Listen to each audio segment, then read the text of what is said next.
Frank Lucas, the student of silence asterisk. In Bumpy's shadow stood another, quieter, watching, a student without books, learning lessons not written in ink, but in blood. Frank Lucas, the country boy from LaGrange, North Carolina, who wore the city like a second skin. He didn't speak unless the words had weight, and when he moved, it was always forward, past the rules, past the middlemen, straight to Sigan, to jungles and coffins and heroin sewn into soldiers' uniforms. What he built wasn't just a business. It was a kingdom of ghosts, stitched from war and greed. But every student one day forgets the lesson that cost them nothing. As the story begins, tell us where you're listening from and what time it is. If you enjoy the story, like the video and subscribe to support the channel. The wind moved low through Harlem that morning, brushing against brick and bone like a memory trying to come back. It was July 7th, 1968, Sunday. The air hung heavy with the scent of frying grease and silence. On Lenox Avenue between 123rd and 124th, the sidewalk bore the hush of something bigger than grief, the weight of an ending. The doors of Abyssinian Baptist Church were wide open. Black cloth draped the banisters. Bouquets of white lilies spilled down the front steps like frozen tears. And inside, beneath high stained glass windows, filtering amber light, lay the body of Ellsworth Raymond Johnson. Bumpy, the king of Harlem. His casket was oak, polished, elegant, closed. The man who once dined with senators, outwitted mobsters, and walked 7 a.m. streets with the New York Times tucked under his arm, now rested, with his hands folded, unseen. Beneath a velvet curtain, the choir didn't sing. That had been his request. No eulogies either, no applause, just presence. And Harlem showed up. Hundreds lined the pews, more spilled onto the sidewalk. Black men in pressed suits, old women with silk gloves, children, confused but still. Gangsters who once feared him, cops who once hunted him, even a few who used to work for him. Eyes lowered in guilt or reverence, maybe both, but it wasn't the silence or the casket or the turnout that people talked about. It was the coat. It was Frank. He didn't sit up front with the family. He stood toward the back, flanked by no one. His presence both respectful and declarative. 6 foot even, shoulders squared, eyes locked forward, unmoving. He wore black from head to toe, but not just any black. His coat was chinchilla, real, rare, imported from Russia, silvery gray layered, over midnight wool, tailored to fit like it had grown on him. Matching hat, tipped low, Italian leather gloves, no jewelry, just silk, fur, and eyes that didn't blink. That coat, by conservative estimates, was worth over $100,000. The hat? Another $25,000. Together, they said everything Frank never would. In Harlem, fashion was armor, and Frank walked in with a full suit of it. That morning, his wardrobe whispered promises. It whispered challenge. It whispered, "You knew Bumpy, but now you'll know me." He stood still as the congregation rose, as the casket passed, flanked by the slow footfalls of 6 pallbearers. Frank bowed his head by a single degree, not a full nod, not a salute, a motion of respect and warning, because while the church buried a king, Frank Lucas was already preparing his coronation. There was a time Frank couldn't have afforded a funeral bouquet, much less the fur on his shoulders. He was born September 9th, 1930, in LaGrange, North Carolina, to a family with more mouths than money. He grew up in a shotgun shack with no insulation, no plumbing, no escape. His mother scrubbed floors. His father barely spoke. His cousins died from infections that couldn't afford a doctor's name. By age 6, Frank had seen more funerals than birthdays. When he was 15, he got caught stealing food from a market stall. The store owner beat him. No police report, no questions, just blood and bone in the dust. That day, Frank looked around and understood something very few boys his age had to learn. So early, no one was coming to help, so he helped himself. He boarded a bus to Harlem, armed with a handshake and a hunger that would one day rule a city. But back then, Frank wasn't king. He wasn't even knight. He was a runner, a numbers boy, a shoe shiner outside the Savoy. He fetched coffee, mopped floors, and kept his ears open. Harlem in the 1940s was its own nation, alive with jazz, ghosts, and violence. He watched men in suits slip pistols beneath their jackets, watched women disappear into smoke behind nightclub curtains, watched cops take bribes and then take heads. Then he met Bumpy. It wasn't glamorous. There was no movie moment. One day, Frank delivered something for someone. Bumpy noticed his speed, then his silence, then his eyes. Eyes that memorized routes, exits, faces, behaviors. Eyes that didn't ask questions unless they were useful. Bumpy hired him as a driver. Within months, Frank became more. More than muscle, more than messenger. He became trusted. Bumpy wasn't just a gangster. He was a tactician. He read Baldwin and Machiavelli. He quoted Napoleon and paid for neighborhood clinics. He carried himself like Harlem royalty. And to Frank, he was the first man he'd ever admired. The relationship was paternal, but not soft. Bumpy didn't teach lessons, he left trails, and Frank, step by step, followed. So when Bumpy died, it wasn't just a death, it was an opening the very next day. Power brokers whispered in diners, police captains took new phone calls, rivals made lists, and Frank, already weeks into plans Bumpy never got to see, began moving pieces. But that coat wasn't just fabric. It was a declaration, a line drawn across Harlem's cracked sidewalks, stitched in fur, because Frank had a rule, one he'd picked up from watching kings fall: never let them think you're not ready. The world respects appearance. Even gods wore robes. The chinchilla was a warning. I'm not asking, I'm arriving outside the church. The sidewalk smelled of cigar smoke and slow engine exhaust. The streets hadn't been swept. Paper cups floated in potholes. But still, the crowd lingered. No one wanted to leave first. Not while Frank was still there. A young man stepped too close, camera raised. Frank's driver stepped forward, hand near the holster. But Frank raised a finger. The boy took the photo. The shutter snapped. That photo would later appear in Jet magazine, then the New York Times. It would haunt indictments, frame testimonies, and end up pinned to the corkboard of an FBI office in Newark, not because of Frank's face, but because of the coat. That coat would be whispered about in courtrooms, referenced in grand jury testimony, described in detail by Richie Roberts, the federal prosecutor who would one day help bring Frank down. It wasn't the drugs that betrayed Frank Lucas. It was the attention, but not yet. That Sunday morning, Harlem didn't see a criminal. They saw a man who knew the weight of silence. A man who walked slow because fast meant you needed something. A man who dressed not to impress, but to proclaim.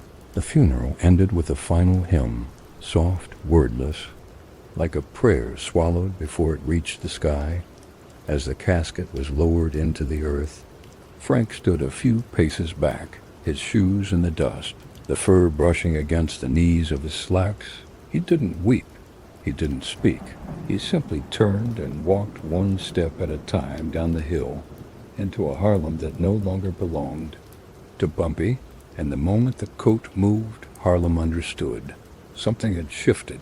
The kingdom had changed hands. In that single day, Frank made no deals, no threats, no promises. He didn't have to. He let the coat speak. The dust in La Grange, North Carolina, didn't rise.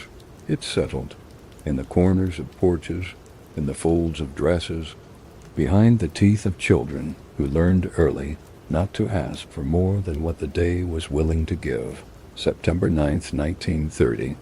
That was the day Frank Lucas entered the world, crying, thin and already behind. He was born in a wooden shack with no electricity, no plumbing, and no room to dream. The walls were made of uneven planks. The floor slanted slightly toward the back, where rain pooled during storms and rats made homes in the corners. His mother, Mahalie, had already birthed 6 before him. Frank was number 7. His father, Freddie, worked for a sawmill that paid in coins and promises. The Lucas family was not poor. They were beyond that. They were forgotten, the kind of black family the Depression didn't ruin, because poverty had already claimed them before the markets ever fell.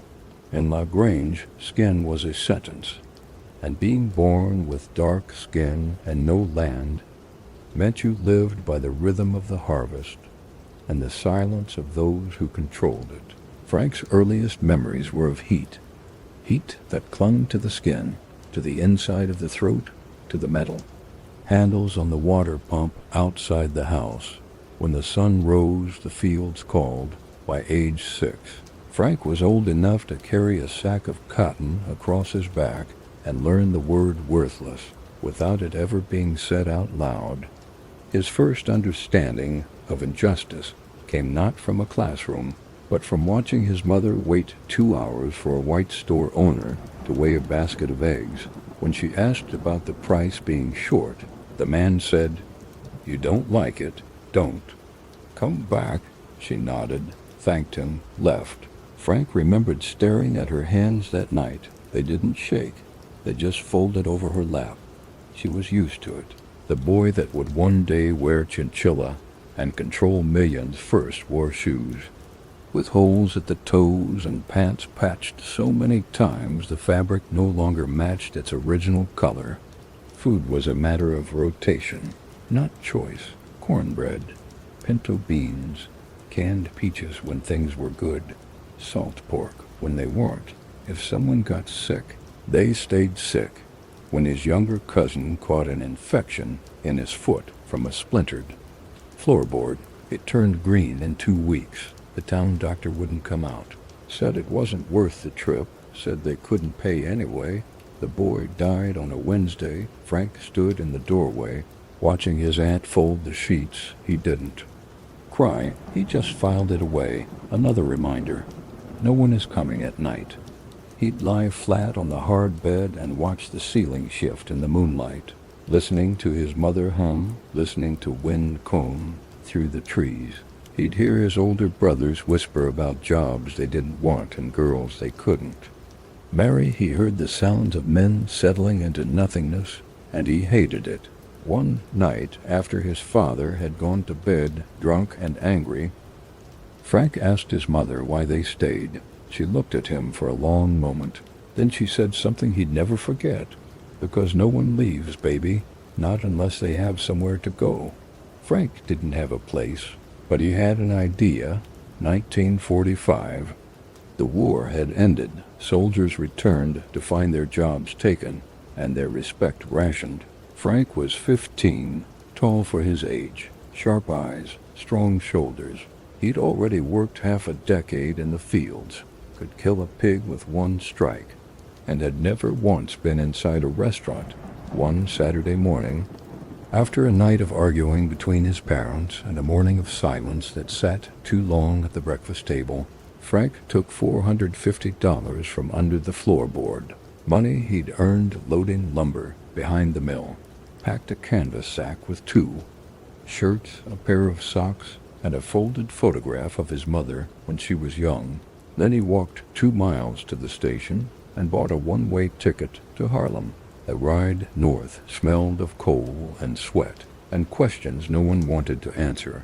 Frank sat by the window and watched the fields blur into towns and the towns into cities. When the train crossed into New York State, something shifted inside him, a tightening of the chest, not fear, but recognition. It was the first place he'd ever seen where hope felt possible. Not just dangerous. When the train pulled into the city, Frank stepped off into a world that buzzed and smoked and moved without apology. Harlem, 1945, it was jazz, it was fire escapes. It was saxophones weeping through open windows. It was men in silk suits and women with hair like midnight. It was dirt and neon. The tenements smelled of onions and cologne, the sidewalks braised. Frank walked for hours, carrying his sack, looking up at buildings taller than anything he'd ever seen. He found a room in a boarding house for $125 a night. No sheets, no privacy, but a roof. The next day he found work hauling coal for a man who ran deliveries for brownstones. He made 50 cents a load, his hands black by mid-morning, his back aching by noon. But he didn't complain. He watched, he learned names, he noticed which streets had the newest cars, which women wore fur, which corners stayed quiet, even when everything else was loud. He cleaned shoes outside the Hotel Teresa, ran packages, memorized faces, and then one day he saw Bumpy Johnson. It wasn't a movie moment, no slow motion, no spotlight, just a tall man in a cream-colored overcoat walking out of a pharmacy, newspaper under his arm, two men in hats trailing. Behind him, he didn't look like a gangster, he looked like a professor. But when he passed, the air changed, the block got quieter. People moved out of his way without being told. Frank stared, and Bumpy saw him. Their eyes met just for a second, but it was enough. A week later, Frank delivered a message to a woman in a silk dress on 135th. When he knocked, a man opened the door. Frank recognized the face. He handed over the note. The man looked at it. Then at Frank. Wait here. 15 minutes later, Frank was inside a room with Bumpy Johnson. Bumpy didn't talk much at first, just watched. He asked Frank if he could drive. Frank said yes. He couldn't. He asked if he knew how to shut up. Frank said yes, he meant it. Bumpy gave him an address and told him to wait outside with the car running. Frank didn't ask why. He just did it. On the way back, Bumpy said nothing. But the next day, he called again. That was how it started. Frank became a driver, then a courier, then a handler, not just for money, but for belonging. He carried a blade, never used it. Carried a pistol. Learned how to breathe through tension. He watched how Bumpy never panicked, never shouted. Power didn't need volume, it needed focus. And in Bumpy, Frank saw what he never had. A man who bent the world without breaking himself. A man who read poetry before giving orders, who tipped waiters and slit throats with equal grace. Who didn't just rule Harlem, he understood it. Frank watched him move through clubs, courtrooms, funerals, police stations. He watched him quote Julius Caesar. Before calling a hit, he watched him dress, speak, sit in silence, and most of all, he watched how no one told Bumpy what to do. Years later, when reporters asked Frank why he followed Bumpy, why he studied him, why he built what he built, Frank said, "He was the first man I ever saw who didn't look scared." And maybe that's what Frank wanted more than money or respect, to never look scared again. It began not with sirens, not with shouting, not even with a knock. It began with silence, the kind of silence that feels like a breath being held just before a door gives way. March 6, 1975. Early morning, Teaneck, New Jersey. The gates surrounding Frank Lucas's mansion. Hot iron, expensive. Sat. Still in the blue-gray light, the hedges were trimmed, the grass was winter dull. Inside the house, the curtains were still drawn, the air warm from baseboard heat. And Ava, Frank's wife, was upstairs dressing their infant son. In the driveway, a Jaguar, a Mercedes, a Lincoln Continental, all gleaming, all about to become evidence. In the distance, under the stillness, they were already moving. Federal agents, state police, local cops, IRSD, armed and briefed. They didn't wear uniforms. They wore windbreakers and eyes that had seen too much. Leading them, Richie Roberts, an honest man in a city that didn't reward honesty. A prosecutor who didn't blink when staring down a king. Frank was in the kitchen when the windows rattled. He was barefoot, wearing silk pajamas, pouring coffee into a white porcelain cup.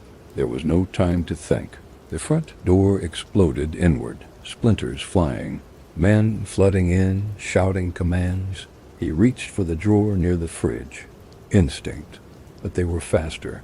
2 agents tackled him into the tile, one knee to his spine, another to his neck. The porcelain cup rolled in a half circle before shattering. By the time he was handcuffed, 3 other rooms had already been breached. Upstairs, Eva screamed. Their child cried. A drawer full of jewelry was dumped across the floor. Gold chains, diamond cufflinks, and stacks of rubber-banded cash scattered.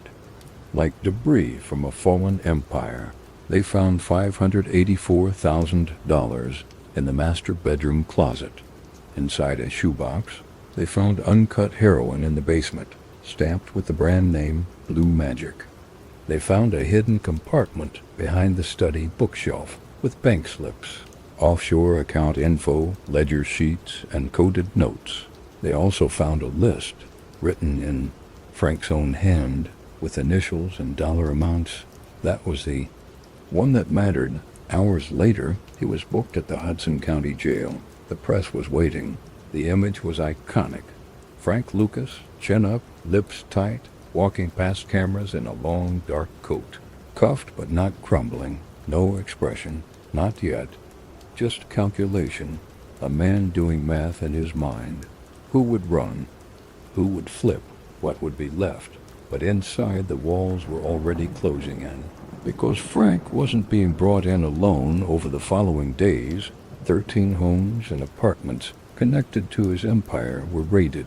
From Harlem to Newark, over $1 million in cash was seized. Over 110 pounds of heroin. Dozens of his relatives, cousins, brothers, in-laws were picked up. So were mid-level distributors.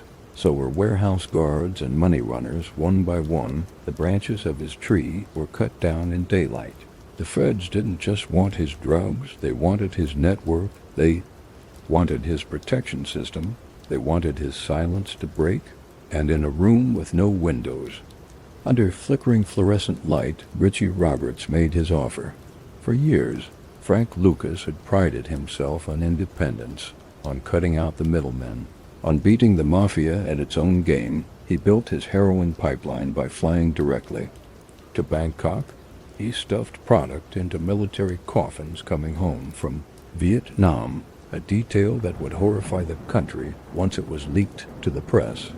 He sold pure product, cheaper, faster, and he did it all without kissing the ring of any 5 family's boss. He had become the system, a man who supplied a third of the heroin on the eastern seaboard by the early 70s, but now the empire was firewood, and the matches were in someone else's hand. Frank didn't answer right away. He didn't speak for 6 days. He sat in the holding cell, legs crossed, coat folded neatly beside him, staring at the opposite wall as if memory itself were playing on repeat, trying to find the exact moment. It all started to unravel. Was it the alley fight in Atlanta where he wore the fur coat? Was it the shipment delay that made them switch routes? Was it the cousin who said too much during a poker game? Or maybe it was none of that. Maybe it was just time, because Harlem was changing. The world was watching. The myth of a clean gangster was always just a myth. The people he'd paid off for years, detectives, lieutenants, port officials, customs agents, were now willing to testify to save themselves. The empire was rotting from the inside. On the 7th day, Frank Lucas flipped. It wasn't dramatic, no speech, no confessional tears. He simply walked into the interview room, nodded to Roberts, and said, "You want the cops or the gangsters first?" That one sentence reverberated through every precinct in New York City. He named over 100 people, cops, detectives, narcotics officers, airport customs supervisors. He named dealers he'd partnered with, mafia associates he'd undercut. Even politicians who'd taken money to look the other way. Court transcripts would later describe Frank's tone as methodical. He remembered names, dates, amounts, code words, hideouts, and it wasn't just information.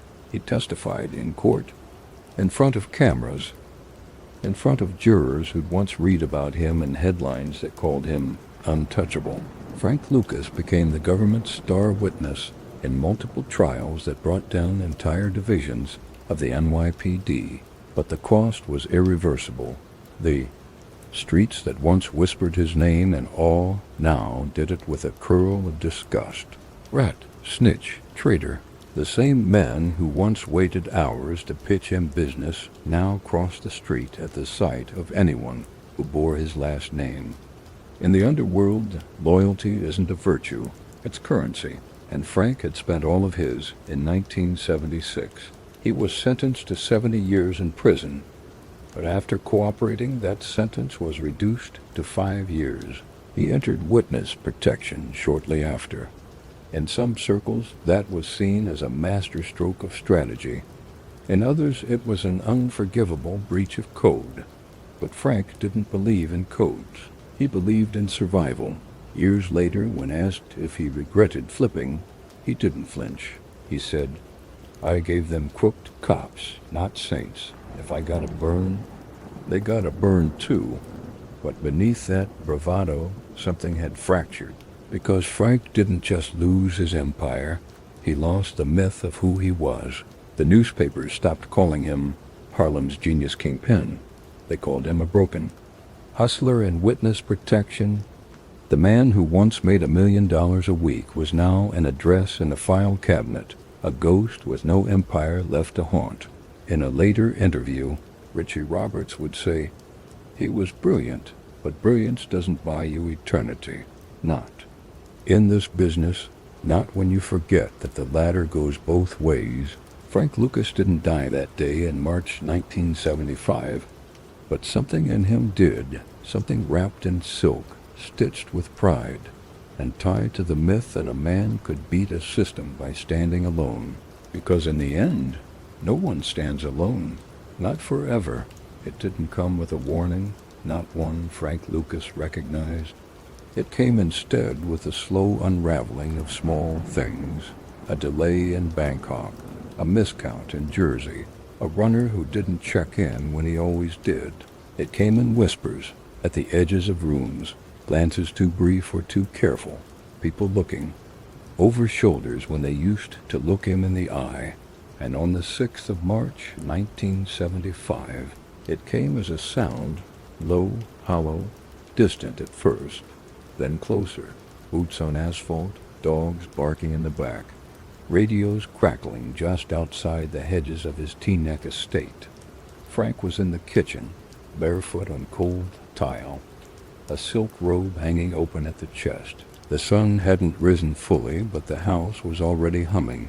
His wife, Eva, was upstairs. With their child, there was coffee on the stove. He was reaching for a slice of toast when the front door exploded. Not opened, obliterated federal agents, IRS, NYPD, U.S. Marshals, 30 men, minimum, some with drawn weapons, all with names. And orders they moved through the house like fire through dry grass. Methodical, merciless, bedrooms, closets, crawl spaces, floorboards. They didn't knock, they didn't ask. They knew. Frank dropped the plate. It shattered on the floor, and by the time his knees hit the tile, his world was already gone. There had been whispers. Of course there were. Always whispers. But Frank had believed he'd built something unbreakable. He had paid for loyalty, in cash and protection and silence. He had built his distribution network not on fear, but on control. He imported heroin directly from Southeast Asia, bypassing mafia suppliers. Going straight to the source, he smuggled it through U.S. military planes, concealed inside the double. Walls of caskets returning from Vietnam. It was efficient, ruthless, genius. He stamped it with a name that became legend. Blue Magic, a brand that was pure, stronger, and underpriced. At his height, Frank Lucas was pulling in over $1 million a day, not a week, a day, and it was all slipping through his fingers now. Agents kicked down the door to the basement and uncovered an entire processing lab. Stainless steel tables, cutting agents, uncut heroin, scales, rubber gloves, surgical masks, plastic stamps with the Blue Magic seal. Upstairs they found over $500,000 in cash inside a shoebox. Another $300,000 behind a bathroom panel. Ledgers were seized, names, initials, dates. One agent lifted a mattress and found 2 velvet pouches filled with uncut diamonds. They also found a list, a handwritten list, and that list would change. Everything across the Hudson River. Assistant U.S. Attorney Richie Roberts stood with his hands in his coat pockets, watching the scene unfold from the sidewalk. He wasn't smiling. He never did. Roberts had been watching Frank for months, while others saw a folk hero, a genius, a criminal mastermind. Roberts saw a man out of place in his own mythology, a drug lord playing businessman, making mistakes that history never forgives. Roberts knew Frank was smart, but he also knew Frank had made the cardinal mistake of kings. He believed he was safe. Frank was booked without fanfare, though the press quickly made up for it. Photos of him being led out in handcuffs ran the next morning on the front page of the New York Times. The caption read, "Drug Kingpin Brought Down." An early morning raid. In one hand, Frank clutched his coat like it was armor. The chinchilla was gone. This time he wore a simple wool trench. In the other hand, he held nothing. It was taken to Metropolitan Correctional Center, held without bail, and charged with conspiracy to distribute narcotics, racketeering, tax evasion, and money laundering. The prosecutors called it one of the most significant arrests in the war on drugs. But it wasn't the indictment that scared Frank. It was the silence afterward. His phones stopped ringing. His lieutenants disappeared. Bank accounts were frozen. Properties were seized. Family members were arrested. Cousins, brothers, even Eva was questioned. For years, Frank had kept it all in the family. His cousins from North Carolina ran distribution. His in-laws controlled stash houses. His siblings handled the money. Loyalty had been a strategy. Now it was a liability. The list they'd found in his house. It had initials and figures. Next to each was a dollar amount. $1,000, $2,500, $7,000. Bribes, payouts, kickbacks. And not just to fellow dealers, police officers, detectives, customs agents, airport officials. Frank hadn't just paid for protection. He had bought entire precincts. It was a system so corrupt it became invisible until Richie Roberts put it on paper. He didn't just want Frank Lucas in prison.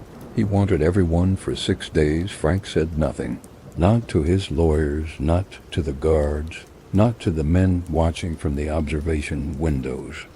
He sat at a steel table in an interview room, hands folded, eyes locked on the corner where the ceiling met the wall. He counted the tiles. He replayed the last 5 years in reverse. Every handshake, every envelope passed across a table. Every dinner conversation, he thought, was private. And in that silence, something inside him cracked. On the 7th day, Frank agreed to talk. He didn't ask for immunity. He didn't negotiate a plea deal. He simply walked into the room, sat across from Roberts, and said, "You want the dirty cops or the dirty dealers first?" He gave them both over the next several weeks. Frank Lucas gave detailed testimony. Names, dates, bank accounts, amounts. He diagrammed entire police departments. He exposed connections between his heroin shipments and high-ranking NYPD officers who had turned a blind eye for envelopes of cash and favors. By the time he was done, over 100 indictments had been filed. 70 officers were suspended or dismissed. 30 faced criminal charges. It was the single most devastating corruption case in NYPD history.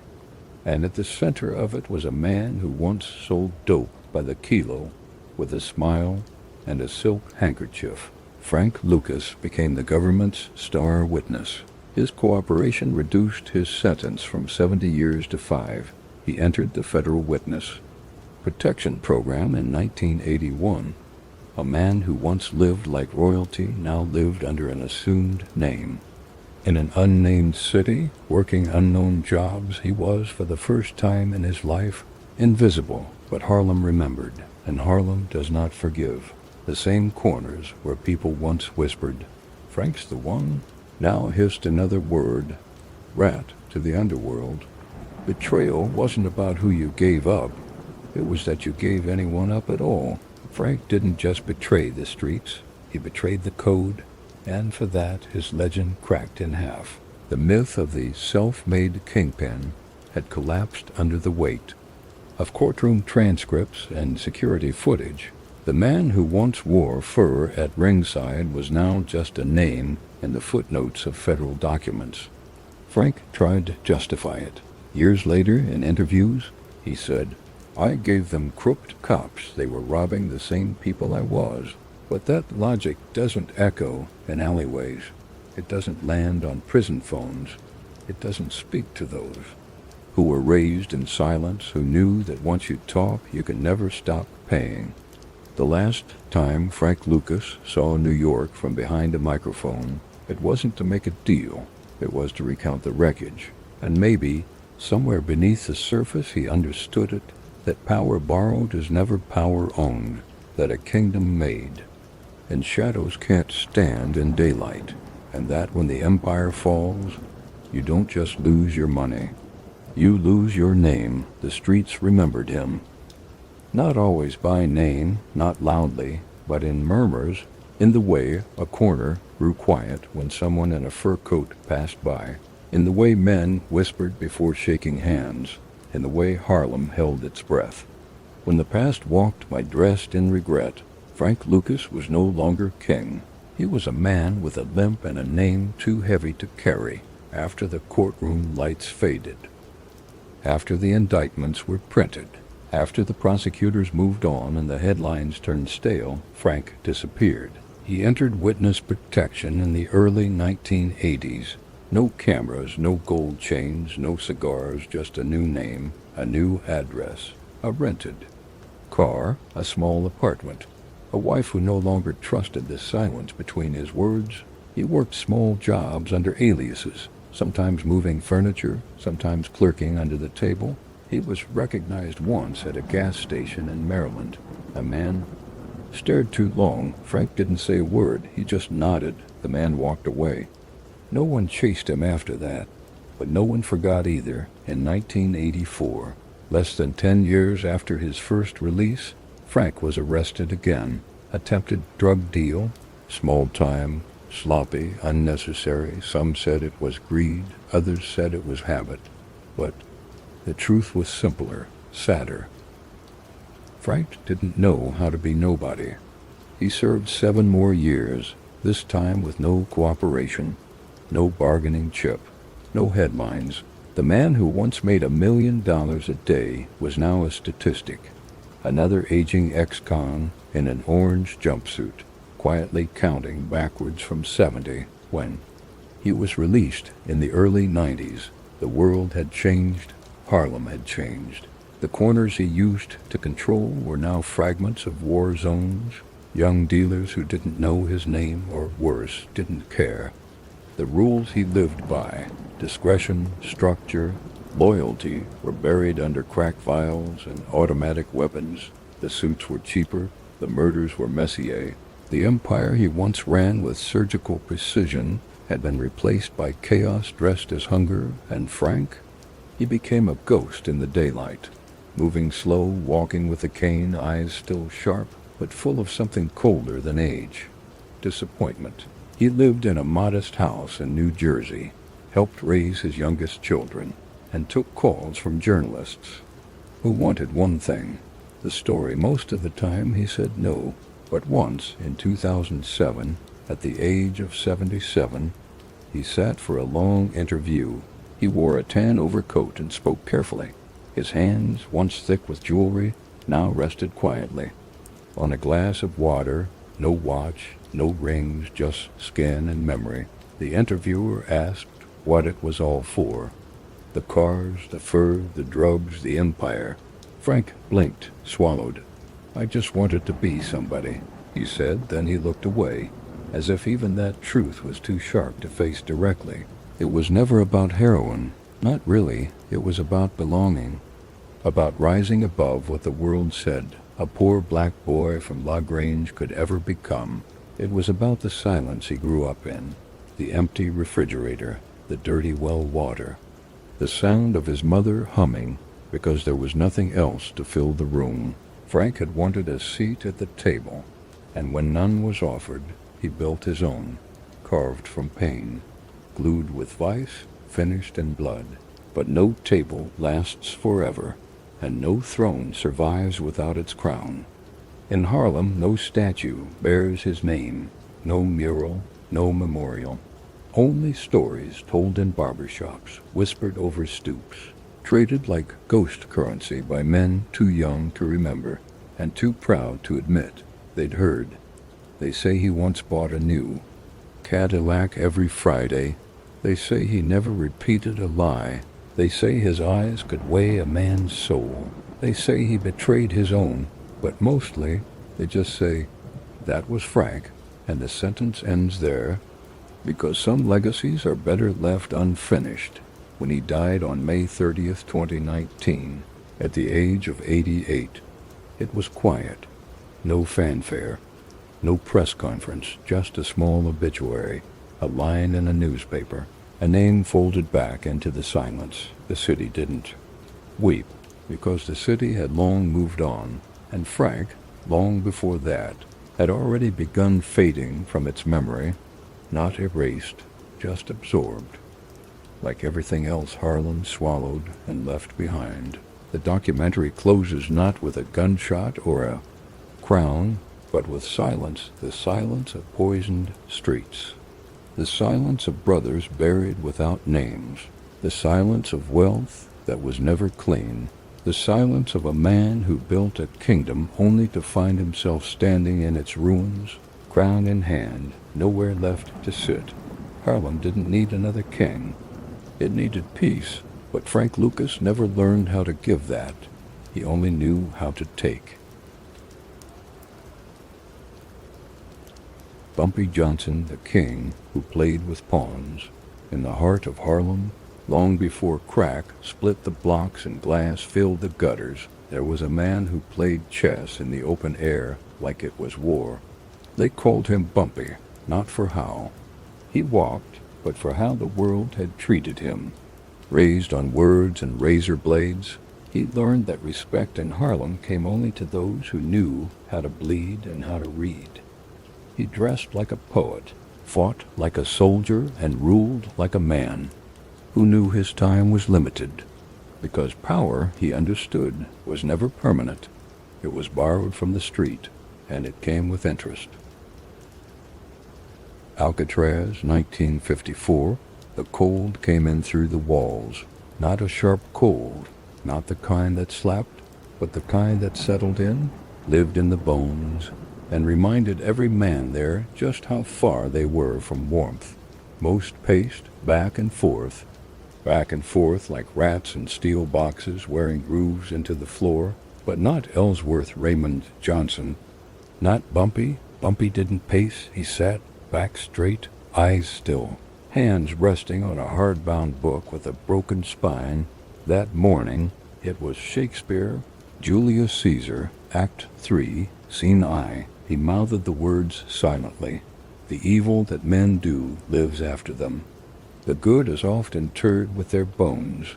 Then he closed the book, folded it carefully, and stared out at the small square of light that cut across the floor, a patch of sunlight creeping through the high-barred window. No wider than a palm, it would move 2 inches by noon. He'd already measured it. There was no shouting from Bumpy's cell, no deals, no arguments, only the turn of pages. He kept a stack of books under the bunk. Law textbooks, poetry, history, philosophy, Napoleon Bonaparte's military strategies, Baldwin's essays, Locke and Hobbes, a leather journal he wrote in every night. A guard once said, "That one never smiles, but he never broke either." Bumpy didn't need to scream to be feared. He didn't need violence to command. He was fluent in silence. He'd come to Alcatraz by way of the Manhattan waterfront, arrested on a narcotics conspiracy charge that the newspapers painted in bold ink. They called him the Harlem Godfather, a criminal genius, Luciano's liaison to Uptown, and maybe he was. But in cell 206, Bumpy was just a man with a pen and a memory that never slept. Born in 1905 in Charleston, South Carolina, Bumpy came into the world carrying more than just his mother's name. He carried the weight of a crooked birth. The doctors used forceps, clumsy, careless, and left a permanent lump on the back of his head. That's where the name came from. Bumpy. It stuck. He stuttered as a child, was teased for it, beaten for it.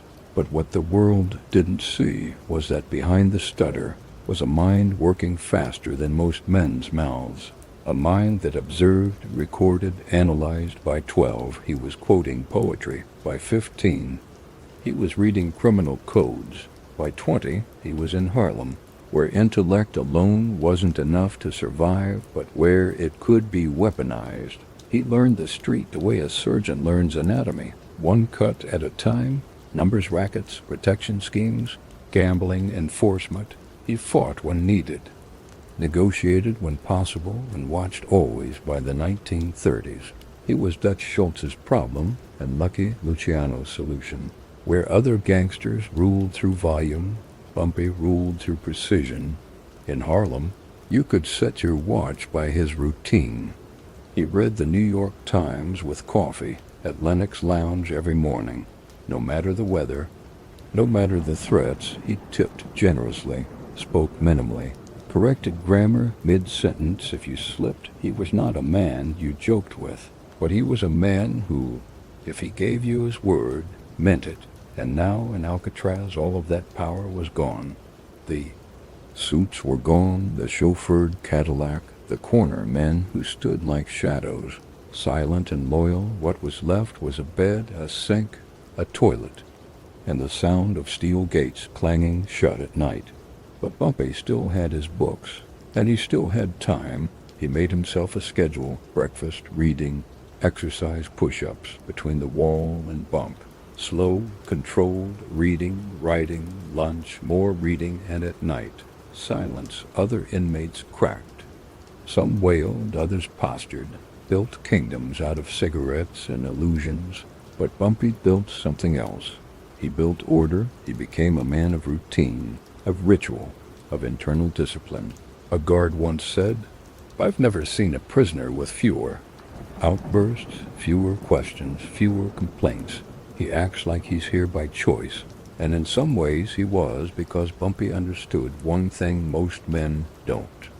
Power doesn't begin with fear. It begins with control, and control starts with the self. He used his time inside not to decay, but to prepare. He memorized legal code, wrote letters to editors, composed essays he'd never publish, revised the names of Harlem's players. In his mind, who would be waiting, who wouldn't, who had grown bold in his absence. He also kept a mental ledger of debts, not money, respect, because in Bumpy's world, respect was the only currency that appreciated over time. He refused special privileges, didn't ask for favors, didn't snitch.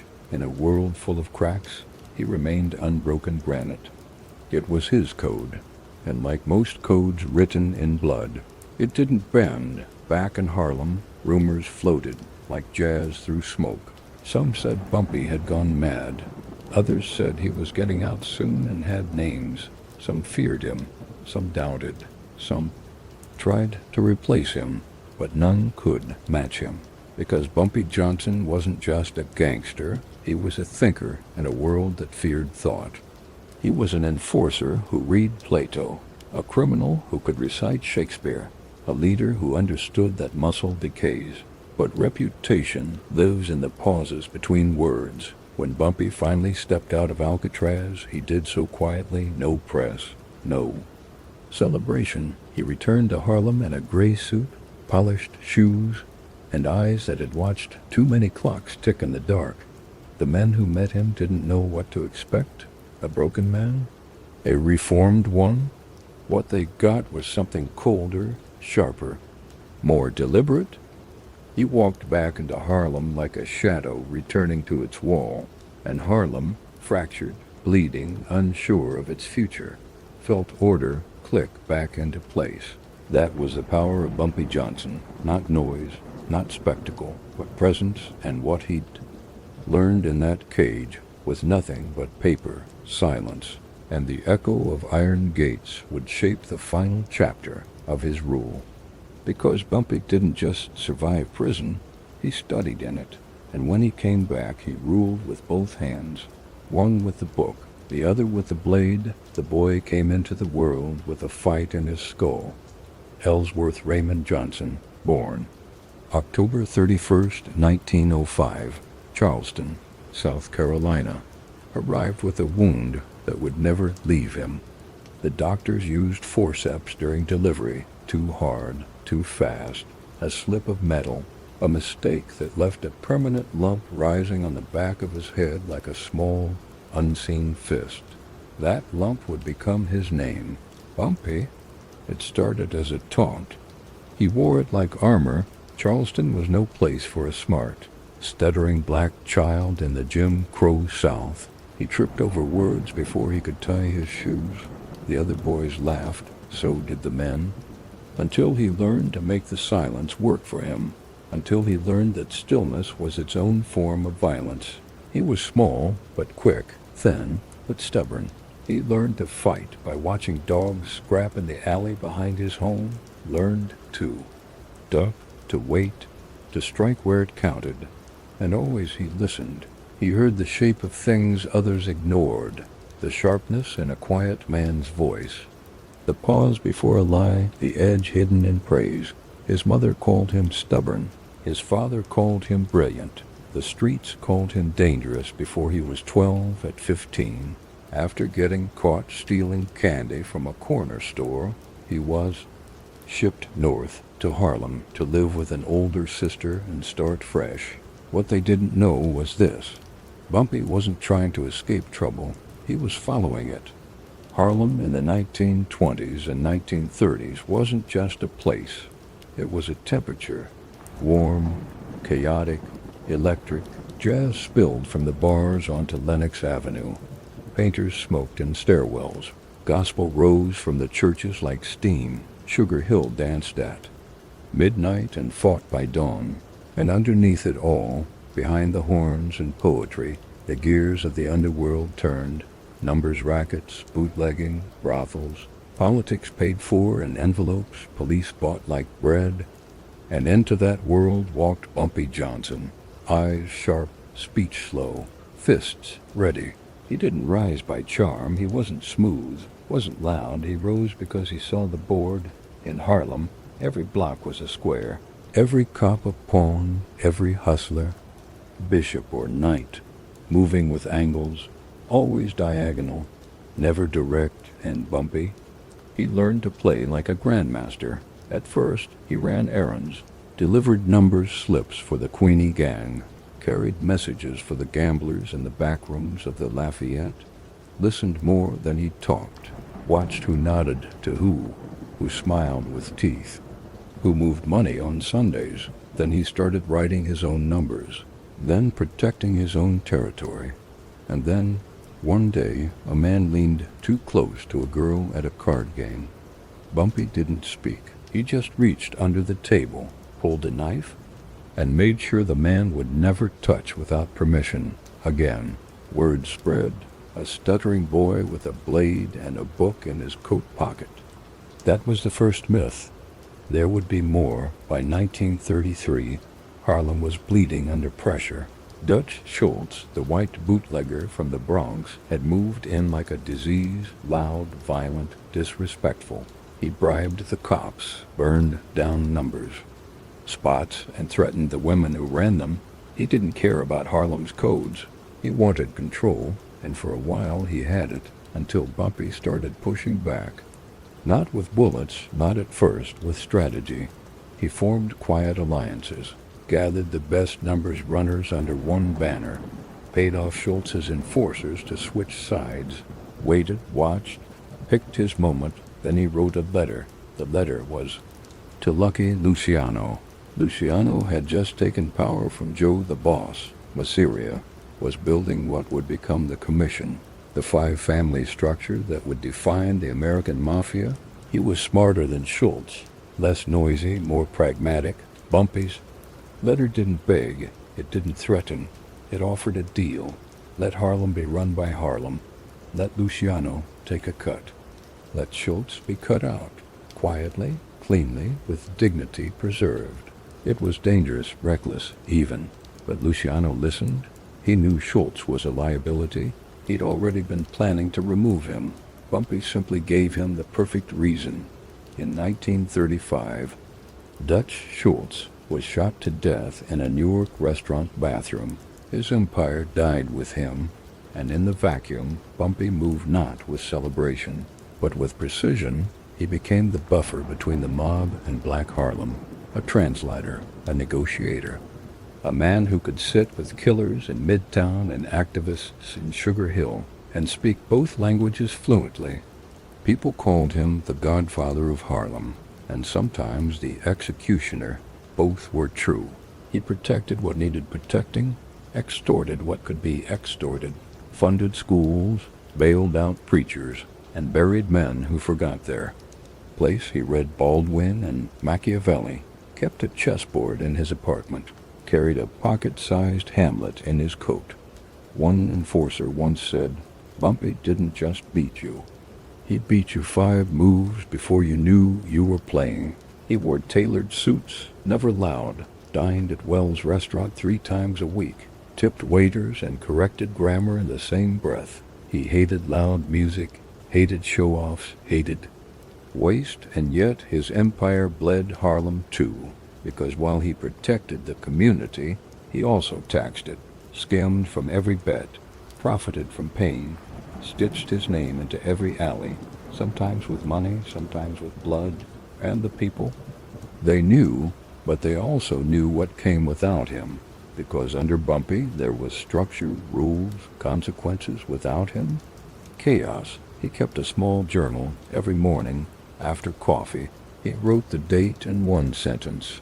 Sometimes it was a quote, sometimes a name. Once, in 1940, he wrote, All kings fall, but I will fall with a clean collar. Children tipped their hats when he passed. Old women said prayers for him. Young men tried to mimic the walk, and everyone, even the cops, waited for his nod before moving too quickly. By the end of the 1940s, Harlem belonged to him in the way old cities belong to the fog. Not officially, but undeniably, he owned clubs, controlled numbers, moved heroin through channels no one else could reach, worked with Luciano, Coslo, and later Genovese, always with caution, never with trust. He was Black Harlem's broker of survival, trading dignity for autonomy, blood for power, silence for influence. But Bumpy didn't believe in forever. He knew the streets the way a gravedigger knows the soil. He once told a friend, I don't worry about dying, I worry about being forgotten. And that was the truth of Bumpy Johnson. He wasn't chasing money, he wasn't chasing fame, he was chasing permanence, the kind carved not into stone, but into the decisions of a generation. He wanted to be the man who held the balance between the mob and Harlem, between order and anarchy, between sin and something like salvation. And for a time, he was, for a time. The chessboard moved only when Bumpy moved first, every morning. At 7:05, like clockwork, he entered the Lenox Lounge, not a minute early, not a second late. He walked in without a word, let the door shut behind him, and made his way to the third booth from the left, the one tucked beneath the framed photograph of Duke Ellington. The cushion on his side had worn in, just enough to suggest history, but not enough to invite assumption. The waitress didn't ask. She poured black coffee into a ceramic cup and left a small plate of sliced grapefruit. He never touched the grapefruit, but he always let it sit there. Some mornings it was a signal, others just a ritual. And then he unfolded the New York Times, flattening the spine with deliberate care. Headlines skimmed, sections rearranged, business first, then politics, then crime, the obituaries. Always last, he read them slow. This was Bumpy Johnson's throne. Not a leather armchair behind a mahogany desk, but a chrome-trimmed booth in Harlem, just a block from 125th Street. He ruled not by chaos, but by ritual. The suit, always three-piece. The shoes, always shined. The shirt, crisp white, pressed with starch. The tie, dark and restrained, not flashy, not loud. Bumpy didn't wear wealth. He wore discipline. In his coat pocket, tucked just behind a pocket watch and a gold-plated pen, was a small black volume of poetry, Langston Hughes, Paul Laurence Dunbar. Sometimes Hamlet, sometimes Baldwin. He carried it everywhere, not for show, but for memory. He once said to a younger man who laughed at the sight of it, "You carried bullets, I carry reminders." Bumpy kept ledgers, thick ones, not just to track income, but to record moments. If you crossed him, your name went in red. If you helped him, in green. If you were a problem unsolved, in pencil. He'd flip back to old entries with the quiet intensity of a priest reviewing a confession. Some pages held lists, others held single words. Cemetery, baker, raincoat, silence, and always the date. Never forgotten, never forgiven in Harlem. He walked without guards, without a gun, just a cane, not for weakness, but for effect. A small brass handle shaped like a lion's head, a reminder that his bite could come in silence. He funded black clinics when city funding vanished, donated books to the library under other people's names, paid off mortgages for widows of men he once had shot. That was Bumpy's paradox. A man who built community with one hand and tore it open with the other. He once said, "I don't trust saints, only men who bleed and still come to work the next day." When school teachers were denied pay, Bumpy sent an envelope to the principal with enough cash to last the month. When a small-time hustler beat his girlfriend too loudly, Bumpy sent a man to break his arm, not out of rage, but out of symmetry. He didn't tolerate chaos. He didn't tolerate loud. Loud was a warning. Loud meant you didn't know the rules.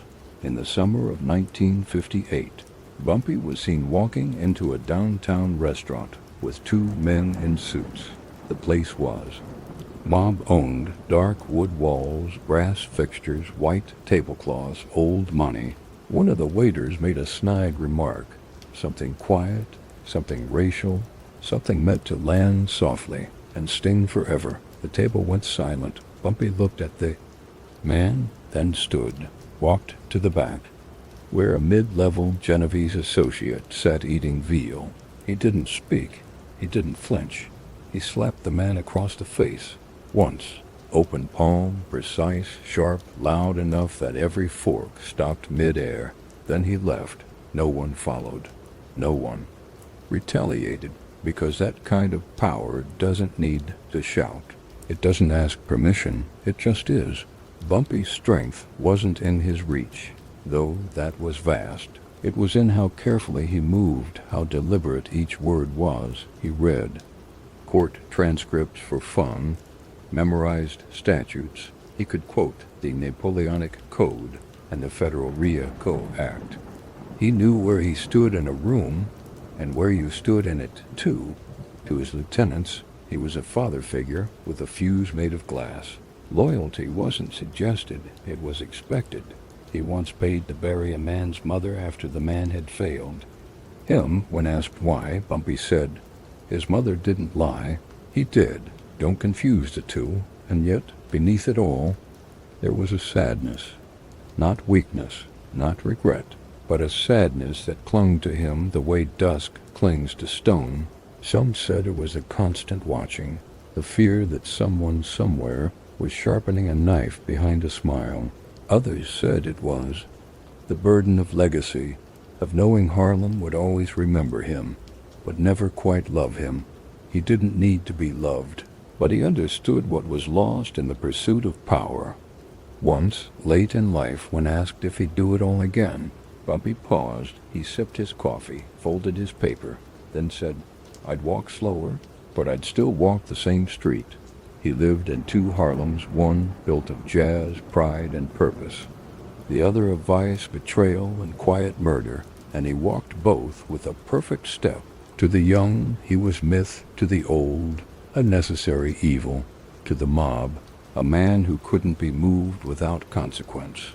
And every morning, as the city exhaled into life, there he was, sitting at that booth, newspaper in hand, the grapefruit untouched, the pen in his pocket, the ledger folded beneath the coat, and a poem buried just beneath the skin.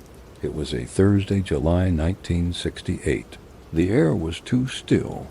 Harlem buzzed, but not with music. It buzzed like a wire pulled too tight. Inside Wells' restaurant, the ceiling fans turned slow. Old gospel played low.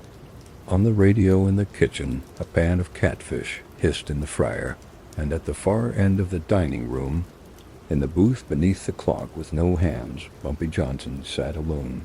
He was dressed for another century. Dark wool suit, polished shoes, pressed white collar, black fedora resting on the leather beside him. A cane leaned against the table, untouched. In front of him, a cup of black coffee, untouched. And next to the cup, lying open on the table, a pocket-sized copy of Julius Caesar. He was rereading the same monologue for the third time that week. The one about betrayal. Bumpy's hands didn't shake, but they no longer held as firm. He had survived so much. Prison, wars was Schultz, FBI pressure, mob envy. But age was a different kind of enemy. Not violent, not quick, just persistent. His breath came shorter now. His back stiffened in the mornings. And Harlem was slipping through his fingers. The new kids on the corners didn't read newspapers, didn't wear suits, didn't ask permission. They wore gold like armor, shouted like sirens, moved dope with no concern for boundaries or balance. They were hungry, but they were reckless. And Bumpy, for all his power, couldn't stop the decay. You could only try to shape the next chapter before it arrived. Across the table from him, one particular young man had become his project. Tall, quiet, watchful, a North Carolina accent just thin enough to pass, a sharp mind hiding behind polite smiles. Frank Lucas. Bumpy had been watching him for years, first as a runner, then as a driver, then as a man who asked the right questions, the kind that weren't about how to make money, but about how to make it last. Frank carried himself with something Bumpy respected. Restraint. He didn't talk too much. He didn't move too fast. And when he looked at Harlem, he didn't just see a city. He saw a system broken, yes, but still capable of being built upon. That afternoon, Bumpy had invited Frank to lunch, not to talk about deals, but about something harder, something older, succession. He'd done it quietly. No ceremony, just a phone call and a booth. When Frank arrived, he didn't slide in. He stood beside the booth, waiting for Bumpy to gesture. He was wearing a tan summer suit, sharp but simple, his tie knotted low. No jewelry but a gold ring on his right hand. Bumpy looked at him, tired eyes, thin smile. Then he said, "They don't build men like they used to." "Frank, but maybe you're close." They didn't talk strategy. No ledgers, no numbers. Instead, Bumpy spoke about discipline, how you walk into a room, How you never forget a name. How you don't sleep with the same woman more than twice if her brother carries a badge. How you never raise your voice unless it's to bury a lie, and above all, how you wear silence. Frank listened, nodded, took it all in like scripture, but he didn't speak much, because something about Bumpy's voice sounded final outside. Harlem moved fast, sirens, radios, youths yelling on stoops. Inside, Bumpy paused over his coffee, then said, "You can't stop the rot. You can only outlive it." He reached into his coat pocket, pulled out his little black notebook, the same one he'd carried for decades, and slid it across the table. Didn't explain it, didn't summarize, just said, "Use it wisely. Burn it when you need to." Frank took it with both hands, didn't open it, didn't ask. The two men sat there, generations apart, but bound by ambition, one rising, one fading, and between them Harlem, not the city, but the idea of it, complex, bleeding, beautiful, at 2:17 p. The waitress brought a fresh pot of coffee. Bumpy nodded his thanks, leaned back in the booth, exhaled, and then, with no drama, no noise, he stiffened. His hand went to his chest, fingers curling just slightly. Not like he'd been shot, not like pain, more like pressure, a weight pressing inward from memory and regret. Frank saw it, moved quickly. Bump? No answer, just a slow, trembling breath, then another, then none. By the time the ambulance came, Bumpy Johnson was gone, dead in his favorite booth, beneath the clock with no hands, with black coffee still warm, and Julius Caesar open to a page. About loyalty's cost, news spread fast. People on 125th stopped walking. Phones rang, church ladies cried. Cops stared at the sidewalk for a little too long. He had been many things: a killer, a scholar, a protector, a predator. But he had also been the last man who remembered Harlem before the noise. Frank didn't say much that day. He walked home slow, notebook tucked into his breast pocket, eyes forward. He knew what had just been handed to him. Not a blessing, not a throne, but a burden with no guarantee. Bumpy hadn't left him an empire. He'd left him a war to fight in a city already on fire.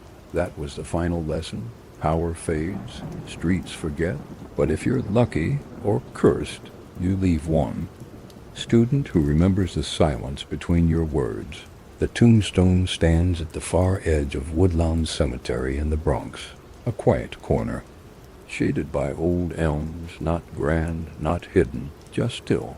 The inscription is carved deep, the letters gold-leafed, as if even stone knew not to forget the man beneath it.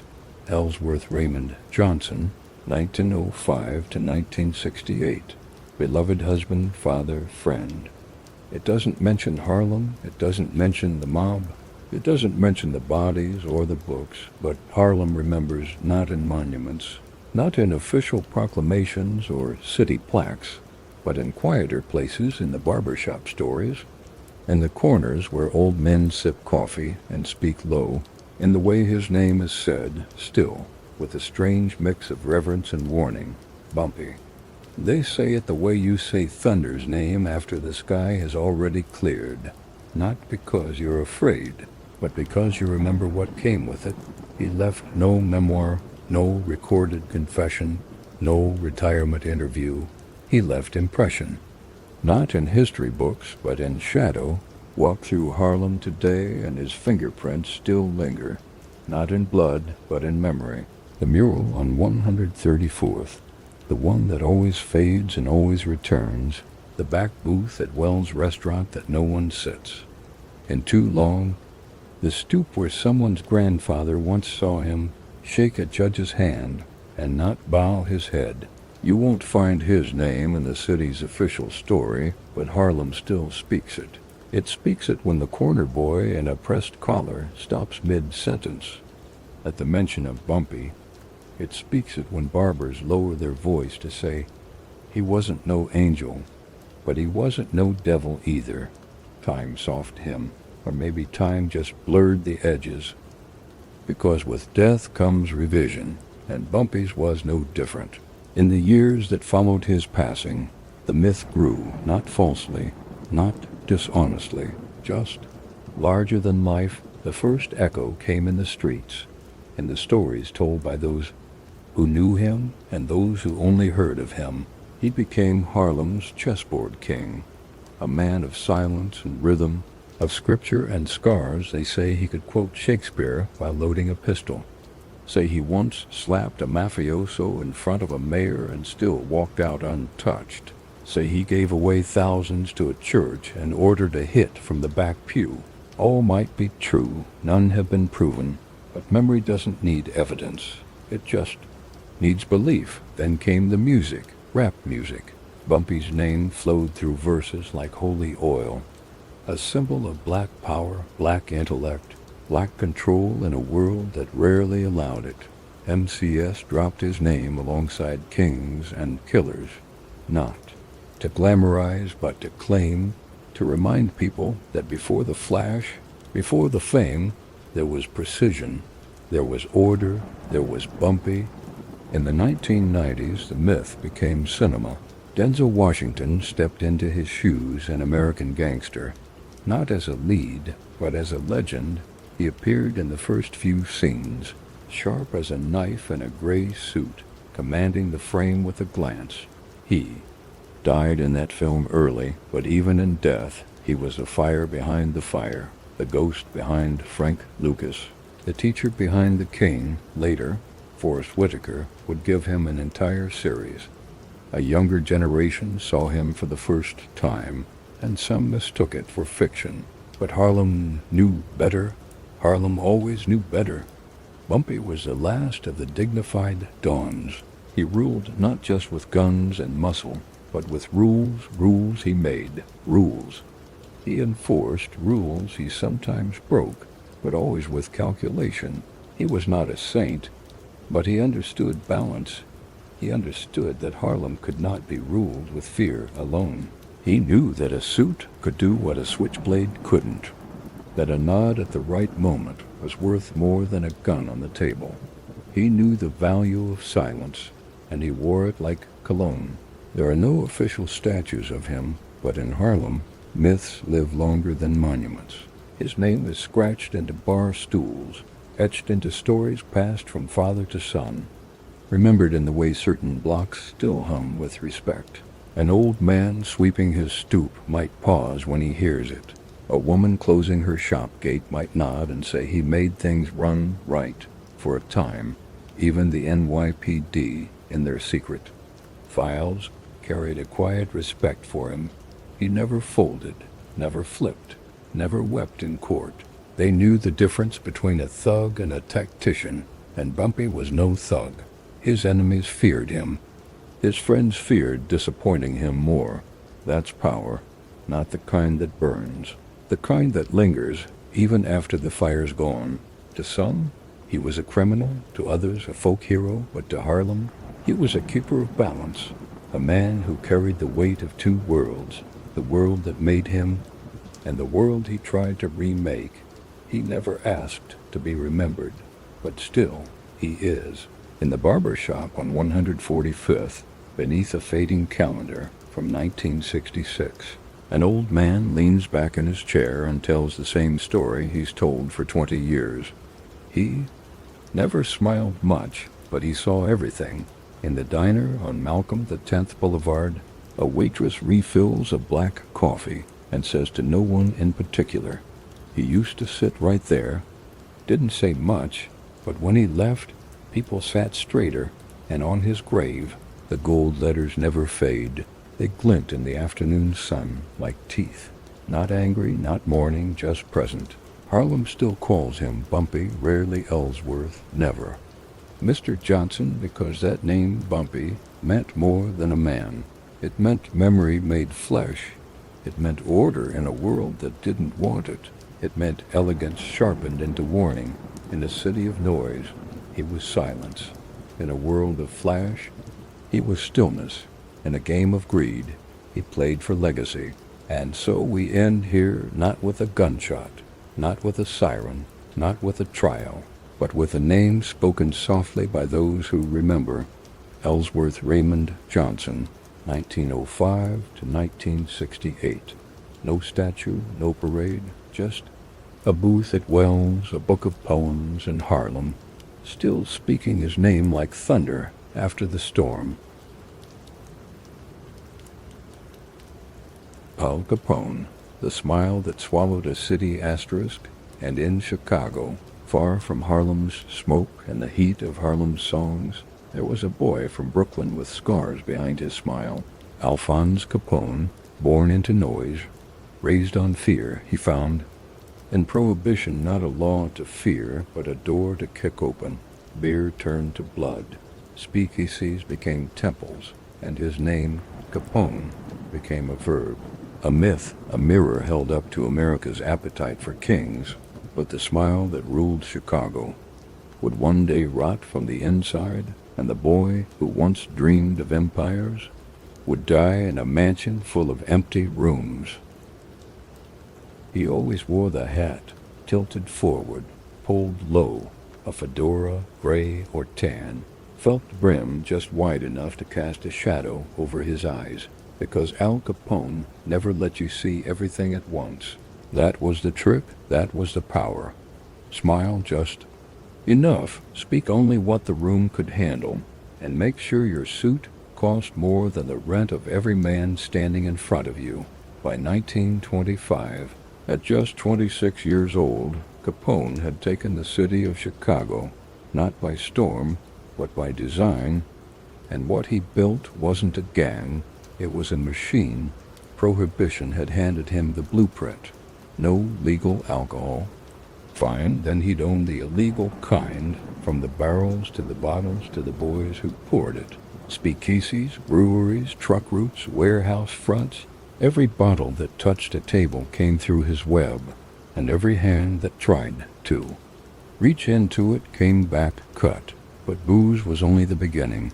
He had brothels in every neighborhood, bookies on every corner, cops on his payroll, judges too. Even the press learned, you don't print what Al doesn't want printed. And if you do, well, there's always a fire, always an accident.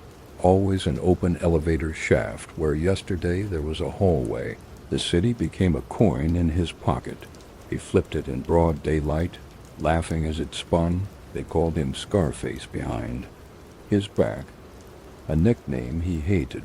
The scar, 3 diagonal lines, ran from just below his left eye down toward the corner of his mouth. A bar fight in Brooklyn. He was a teenager. Ran his mouth to the wrong man about the wrong girl. A broken bottle did the rest. He wore the wound like a grudge. He told reporters it was from the war. He never served, but he served something else. Capone knew how the world worked. It didn't reward honesty. It rewarded spectacle. He dressed like royalty. Handmade suits, silk ties, diamond stick pins when he walked into the Lexington Hotel. His base of operations, the bellhops, stood straighter. The elevator operators didn't speak unless spoken to. The entire building bent around his weight. Upstairs, his suite held more than bed and bourbon. It held a switchboard, a private bar, an armed guard at the end of the hall, and a wall of silence that money built brick by brick. Capone understood one thing better than most. Fear was useful, but love could be weaponized. He didn't want to be just feared. He wanted to be seen as Chicago's protector, so he opened soup kitchens, fed thousands during the winter, paid rent for widows, handed out Christmas turkeys by the truckload. People cheered him on the street. Children waved. Newspapers called him a public benefactor. But by night, he bled the city. He ordered hits with a whisper and a hand motion, sometimes over dinner, sometimes mid-shave. He'd nod, snap his fingers, and somewhere a car would start, a gun would cock, and someone would disappear. The most infamous day came on February 14th, 1929, St. Valentine's Day. A cold morning in Lincoln Park. 7 members of Bugs Moran's North Side gang were lined up against the wall of a garage. 4 men entered, 2 dressed as Chicago cops. They gave no names, asked no questions, just opened fire, Tommy guns. 70 bullets, 7 corpses, 2 with their faces gone, 3 dead before they could scream. Blood on the concrete, cigarette smoke still curling upward. Capone wasn't there. Of course he wasn't. He was in Miami, smiling for the camera outside. His Florida estate, drinking orange juice and joking with reporters. When asked about the massacre, he shrugged. "You can't blame me for what people do when I'm not around." The world flinched. Chicago froze. And the myth of Capone grew teeth. It wasn't just the brutality. It was the balance between public charm and private horror, between sharp suits and sharp orders. But power brings friction, and friction leaves smoke. By the early 1930s, Capone's empire wasn't a machine. It was a volcano. Wiretaps were being installed in rooms he thought were safe. His men were flipping. Federal agents, real ones this time, were watching everything. He changed cars 3 times a day, slept with the light on, trusted no one, even his inner.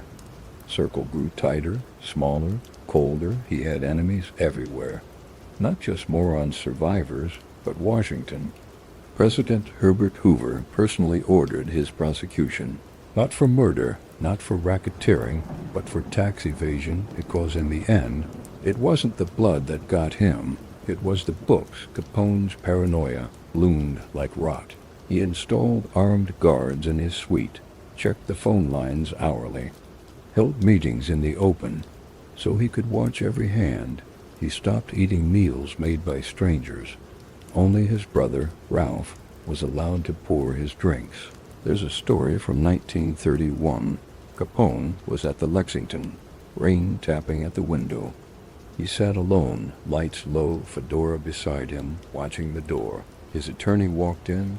All stared for too long, then asked, "You ever think about how quick it all goes?"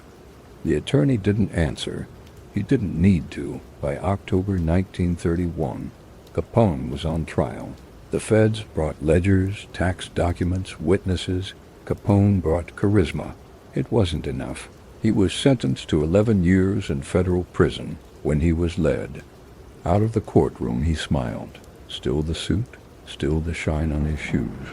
But something in his eyes had turned inward. Not fear, just weight, heavy, unshakable weight. Chicago exhaled. Reporters filed stories. The city prepared to crown the next devil.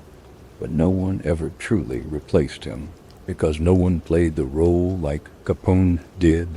He didn't invent crime. He made it beautiful and terrible at the same time. Al Capone, the man who fed the poor, dressed like a prince, laughed with children, and carved his empire in bone and silence. The man who ruled Chicago in a gray fedora, smiling as his enemies vanished one by one, until all that was left was the shadow he became. It was never the bullets that got him, not the Tommy guns, not the ambushes on Cicero Street corners, not the blood in the alleys or the vendettas scribbled in red. In the end, it was decimals, columns, ledgers. It was ink. October 17th, 1931. Chicago was gray that morning, blanketed in the kind of chill that slides beneath collars. Outside the federal courthouse, a crowd had gathered, reporters scribbling, photographers jockeying for the best angle. The man at the center of it all wore a camel hair coat and a smile like he knew something the judge didn't. His name was Alphonse Gabriel Capone. He had swaggered into courtrooms before, brushed past subpoenas like summer gnats, but this time the rules were different. This time, it wasn't about proving violence, it was about proving income. The government had built its case one receipt at a time. Hotel bills, tailored suits, hidden accounts. Capone, who had danced with mayors and bribed half the city, now stood cornered by men in gray suits holding calculators. The courtroom air was still, save for the scratch of pens and the occasional cough. Capone's defense team argued that he was simply a gambler, a man who never made a legal dime. But the numbers told another story. In 1927 alone, his taxable income was estimated at over $100,000, nearly $2 million today, and not a dollar declared. They didn't need bodies, just balance sheets. When the sentence was read, 11 years. In federal prison, $50,000 in fines, $7,692 in court costs, and a bill for back taxes totaling over $200,000. Capone blinked just once, then nodded. He adjusted his tie and walked out flanked by U.S. Marshals, the echo of his shoes sharp against marble. They took him first to the U.S. Penitentiary in Atlanta, but even behind bars, Capone remained Capone. He arrived with tailored sheets, a personal mirror, his own typewriter. The warden called him inmate 40,886, but the guards still called him boss. He had silk underwear, beef tenderloin flown in weekly, and private meetings with visiting. Doctors, fellow inmates cleaned his cell. He had cigars, radio privileges, and a personal stash of expensive soaps. Prison, for a while, was just another hotel. The windows lacked view, but the walls still bent for him. Outside, however, the world was changing. The Chicago outfit tightened under Frank Nitti. The government, embarrassed by Capone's luxuries, began to act in 1934. With pressure mounting, they shipped him west to Alcatraz. No special train, no entourage, just chains. Alcatraz didn't bend. There was no wine, no steak, no one to bribe. He was no longer Scarface in public. He was inmate AZ-85. The cell was 5 feet wide, the bed iron and nailed to the wall.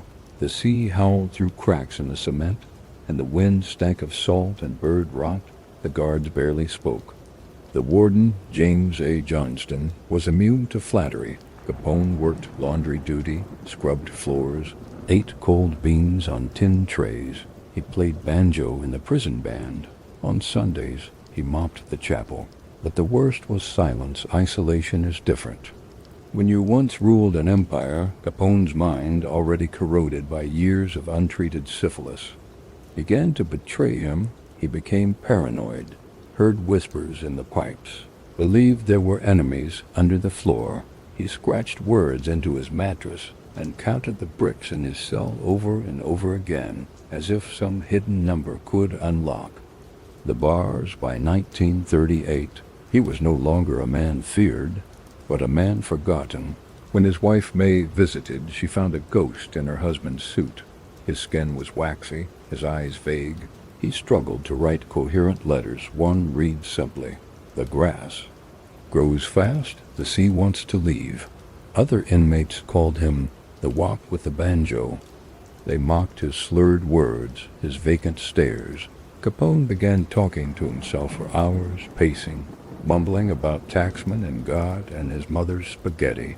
A man who had once summoned death with a nod now cried during roll call. The guards said he wept in the dark, humming old Neapolitan songs his mother used to sing. On bad nights, he banged his fists against the cell door until his knuckles split. He was 40 years old, but inside something had begun to rot, slow, cruel, and permanent. By 1939, the Bureau of Prisons knew he wouldn't survive much longer behind those walls. They transferred him to Terminal Island in California, and later to a hospital in Baltimore. The doctors gave it a name, neurosyphilis, but by then it barely mattered. The empire was gone. The men had moved on. The streets didn't speak his name anymore.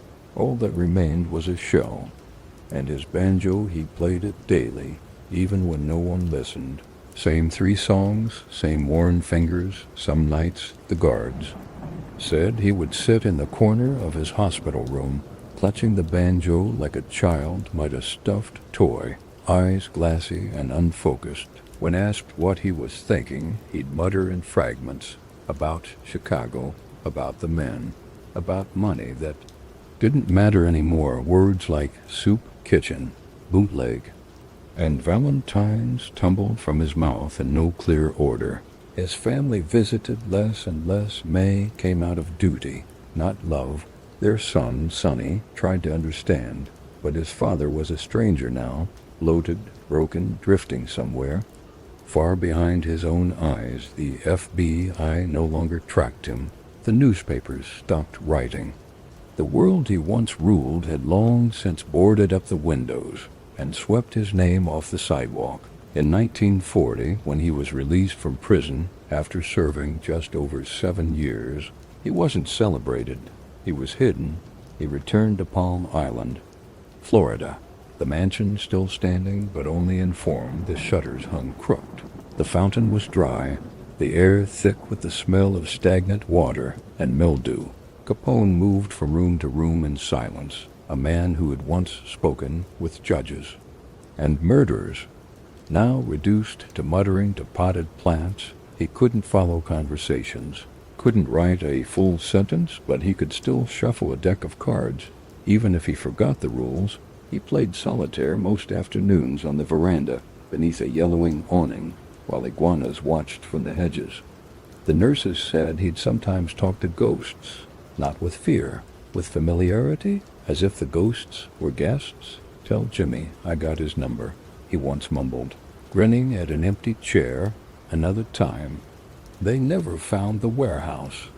On 32nd, when the press caught wind of his decline, a few photos were snapped. Capone in a bathrobe, staring blankly at the sea.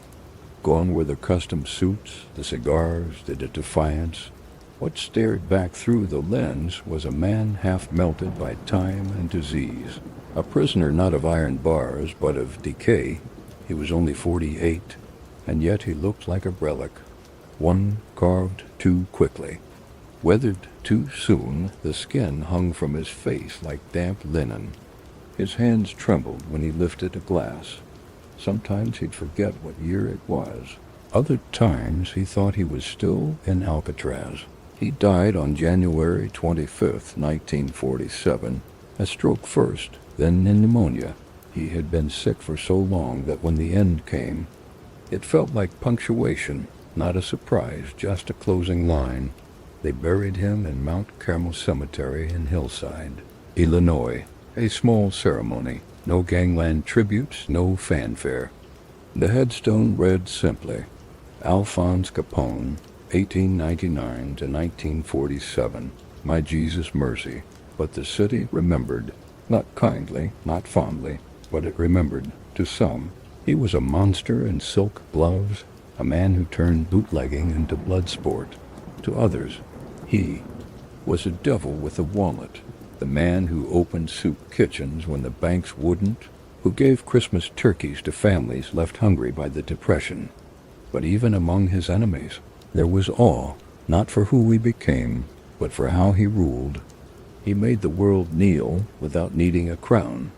In the end, though, power doesn't preserve.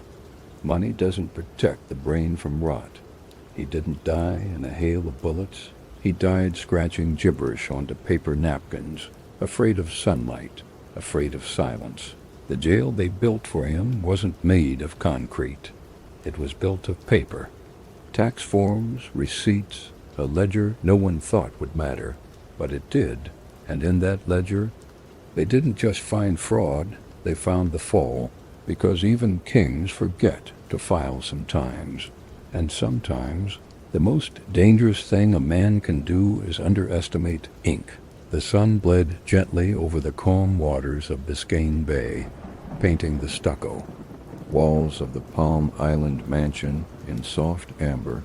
From a distance, the house still looked like a fortress. All grand columns, trimmed hedges, and iron gates.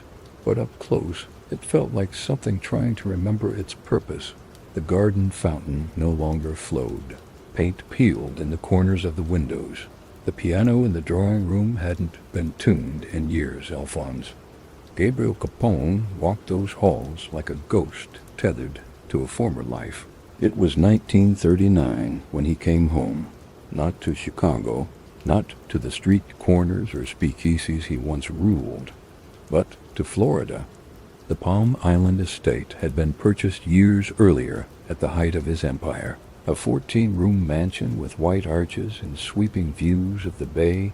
It was meant to be a retreat, a palace by the sea for a man who'd once worn diamonds in his tie clip and carried a city's fear in his breast pocket. But by the time Capone arrived there, after his release from prison, the house had turned cold, not from neglect, from absence. The laughter of parties had long faded. The men with Tommy guns and fedoras no longer lined the gates. What remained was silence, the kind that lingers too long after footsteps stop. He was 40 years old, but he looked 60. The syphilis had eaten into his brain.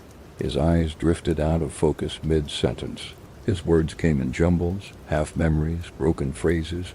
He could remember bootlegging routes in vivid detail, but forget what day it was. He hummed old Italian, lullabies in the bathtub, sometimes asking the nurses if his mother was coming to visit. In the mornings, he fed ducks by the water. He'd carry a bag of breadcrumbs in a monogrammed silk pouch, stitched with an A, C, and sit quietly under the banyan tree, tossing bits into the still water. The ducks would gather, trusting. They didn't care about the name. Didn't know what blood stained it. Capone talked to them, not like a madman, but like a man who needed company. Good boys, he'd whisper. Stay close. The locals called the mansion the house that forgot, because even the walls, it seemed, had stopped remembering who they belonged to. He still wore tailored suits, double-breasted, wide lapels, but he rarely buttoned them anymore. He gained weight.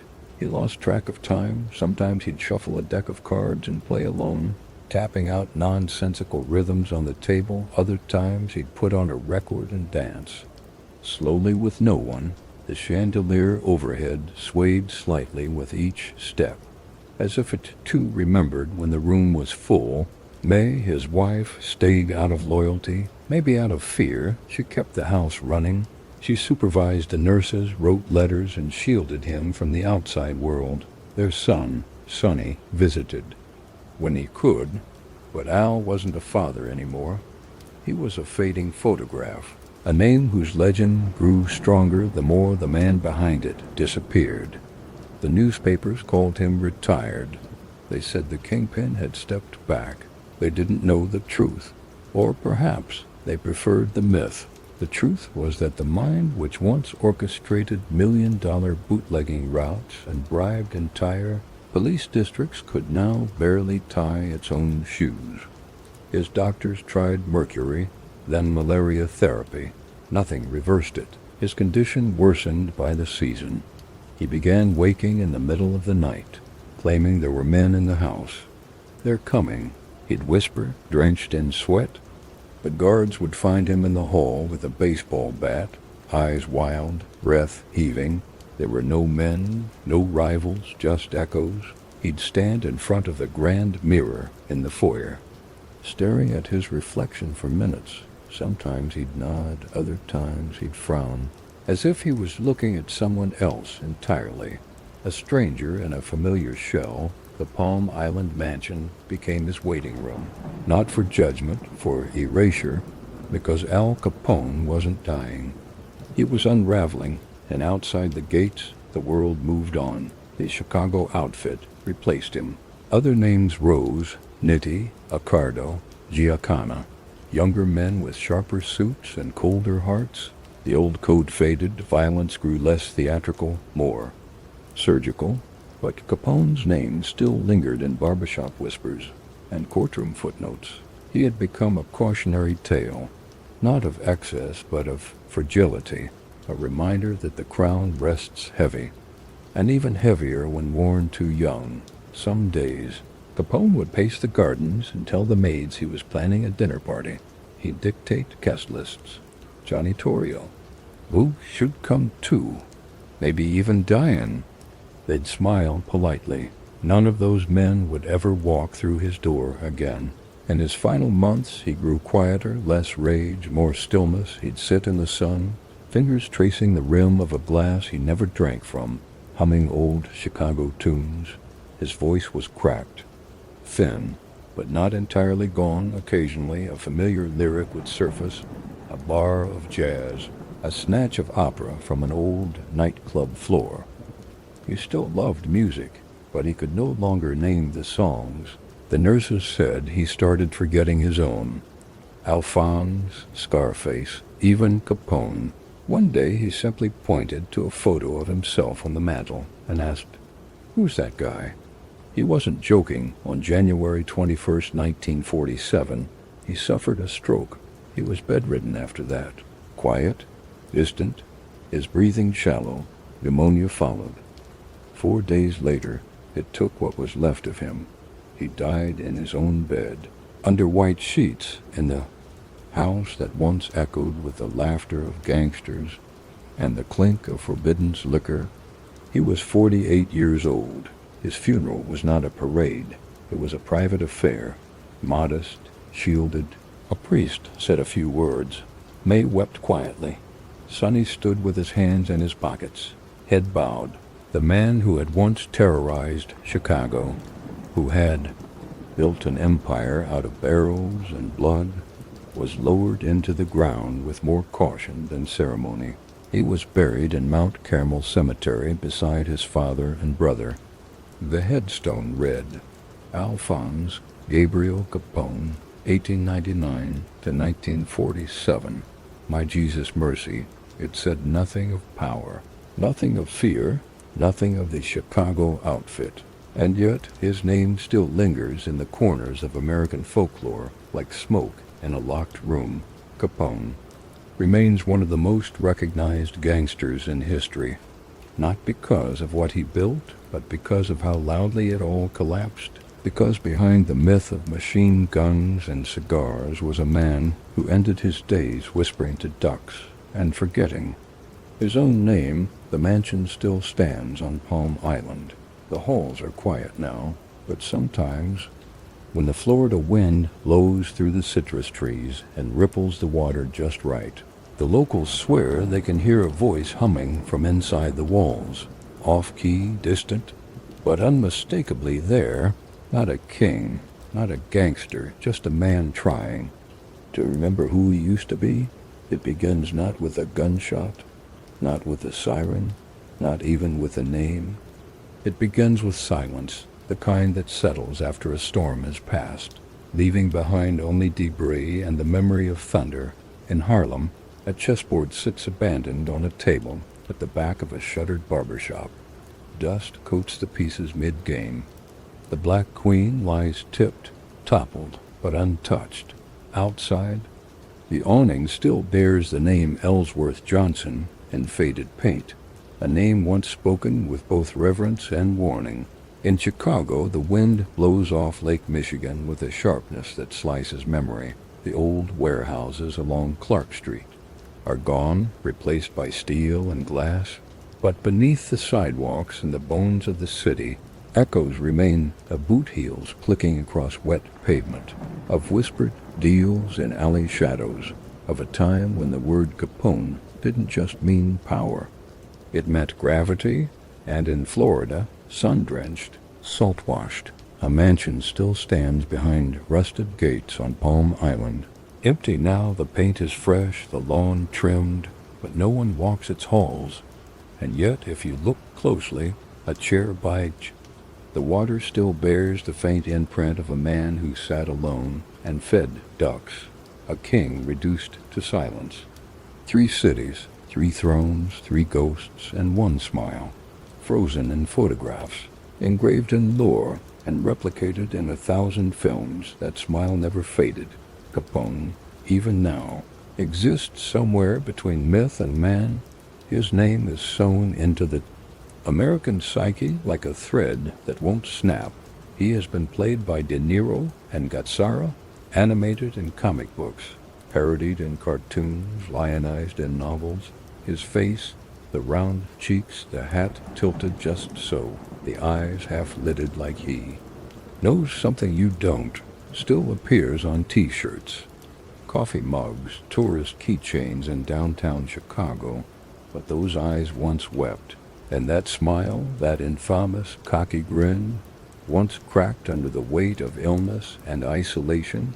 In 1929, it terrified courtrooms. In 1939, it greeted ducks.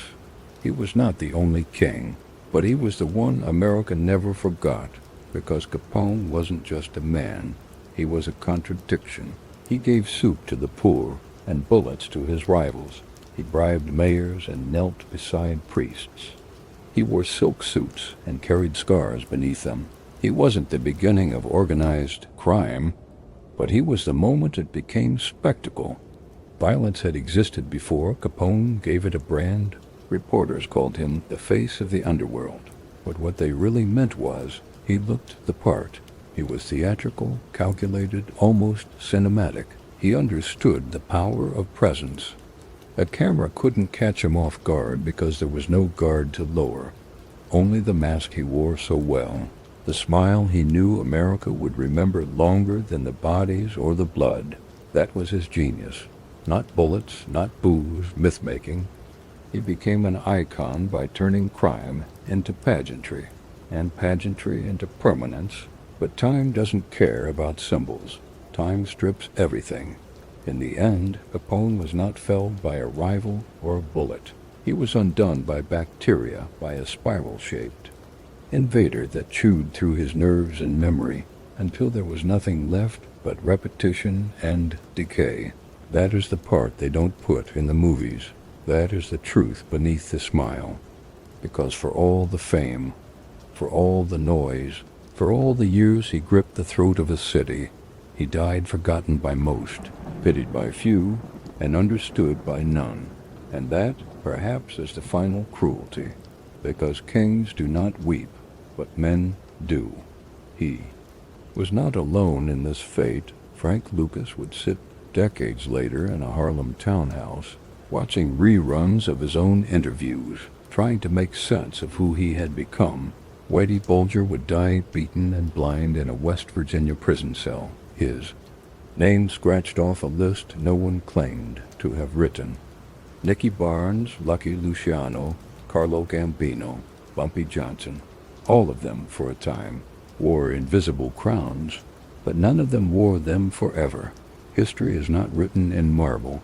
It's scrawled on napkins, burned into photographs, stitched into whispers, and eventually forgotten by all but those who lived in its shadow. The American gangster, once a figure of dread, then of glamour, has become something else now, a reflection, a mirror of what happens when power becomes obsession, and obsession becomes legacy. Capone is no longer a man. He's a metaphor, a symbol of the roaring 20s, a prohibition of a country trying to control its appetite while feeding it in secret. But behind that smile was a slow, steady erosion. Behind the sharp suits was a man terrified of losing relevance. Behind the laugh was someone who knew, even in his prime, that it would not last, because it never does. Power is loud, but time is patient, and time always wins. Today, school children know his name before they know his crimes. Tour guides in Chicago still speak of him like a cautionary tale, whispered between train stops. Capone used to drink there. He had a tunnel under this street. He killed him right where you're standing. It sells tickets, but it does not tell the full story. The full story is this. He wanted respect. He took fear. He bought power. He lost himself, and in the end, the mansion echoed only with his footsteps. That is the final image. A man in silk pajamas, humming to himself in a sunroom that faced the sea, unsure of the day, unaware of the hour, clutching a newspaper he could no longer read, smiling, not out of defiance but out of confusion. That smile never faded, but the man behind it did. Power made them kings, but time made them memory.